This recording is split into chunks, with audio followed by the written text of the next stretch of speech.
Stop listening to gurus and everyone online. Everyone has an opinion these days on how you should live and what you should be doing and how you should do it.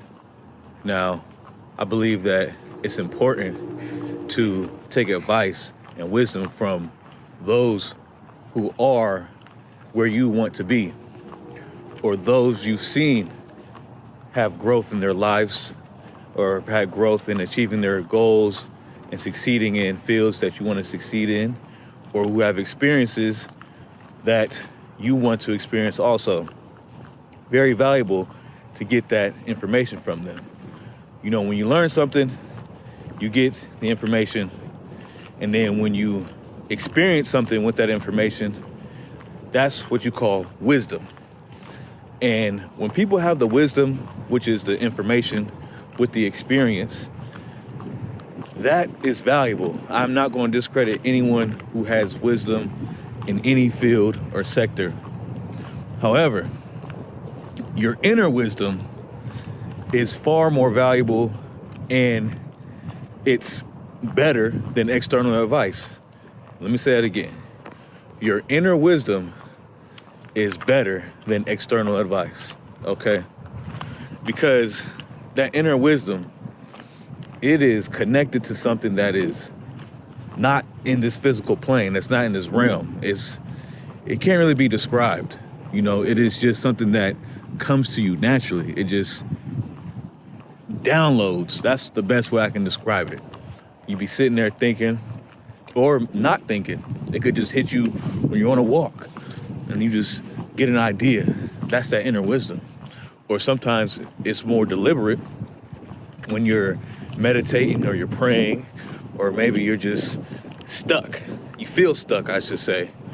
And you decide to write something down. Maybe you're journaling, maybe you're writing out a plan, your goals, and then boom, it just hits you. That's that inner wisdom. It's you, but it's a higher power than you. Now, I'm not saying don't take wisdom from others and trust your inner wisdom exclusively. That's not what I'm saying. I believe that there's a balance, there's an ebb and flow of this process. And you'll know because you'll start trusting yourself more. And then you'll be able to use discernment of when to use that inner wisdom and when to apply the wisdom of others. But that leads me to my next point, which is take what resonates and leave what doesn't, okay? Take what you can apply directly to your life and leave what you feel does not suit you, or it does not fit your situation, or maybe you just didn't like it. You know, you can do that. You're allowed to do whatever you want.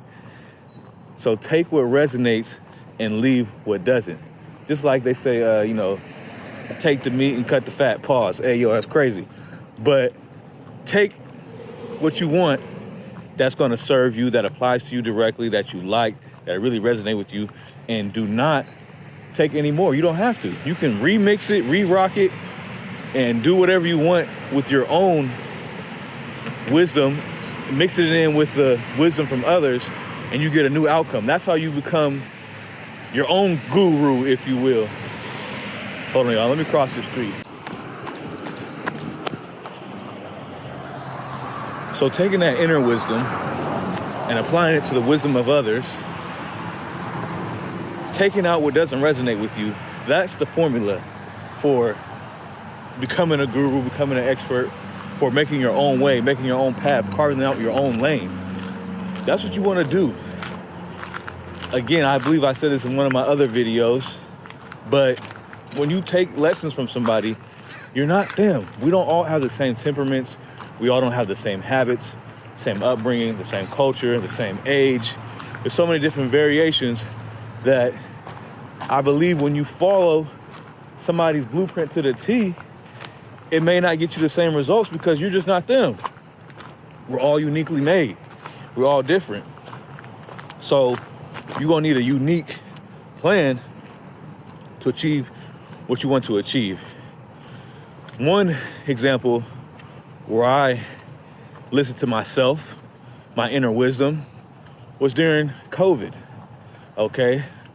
I was working a pretty decent job then, making cool money, and there was a point where I left, essentially.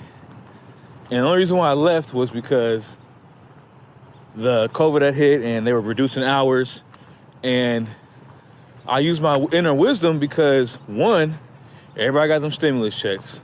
Now, I didn't know what to do with this stimulus check, but something told me to put it into crypto. And that was the best thing I ever did as far as a financial decision up until that point. Because what it made me do is I seen the results. I started learning, digging in deep. I started getting into communities online, started teaching about investing, trading, technical analysis. Went to an event in Texas regarding, trading and technical analysis. Started learning all this information. And it just took me on a journey that was lucrative, and it allowed me to stop working for that time.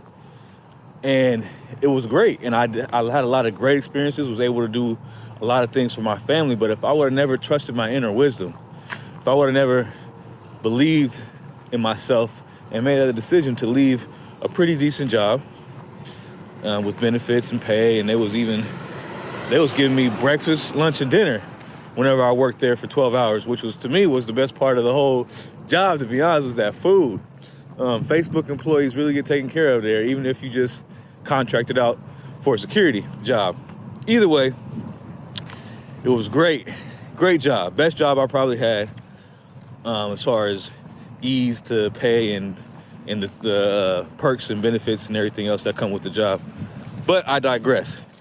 If I would have never trusted my wisdom to say, hey, I'm gonna take a leap, trust myself, trust my ability to learn, something is telling me that I need to invest into crypto, because I've been hearing about crypto for so long, Bitcoin for so long, and I have not invested into it.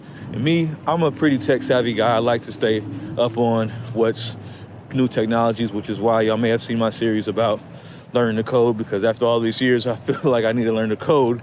Even with the innovations of AI, I know that you have an extra edge when you can get AI in a way, understand it in a way to where you can actually build with it instead of just having it build for you. But I digress once again. If I would have never trusted my inner wisdom, I probably would have never even had the thought to get into computer science. If I would never trusted my inner wisdom to invest that money, because it wasn't money I was expecting, and it took me on a long journey of gaining my own wisdom and experience, and it was great. I loved it. So trust yourself first. That's the point. Trust yourself first and believe in what you decide. Because when you start to doubt and when you start to allow yourself to overthink it, that's when you can get drawn away from what the universe or what God or what is destined for you. Or I guess if it's destiny, then it's going to happen regardless. But it may take you down a different route to get you, a longer route to get you where you would have wanted to go initially. So just trust your inner wisdom. Trust yourself first. All right, y'all. That's all I have to say. Hope y'all have a good day. Peace to all the rebels.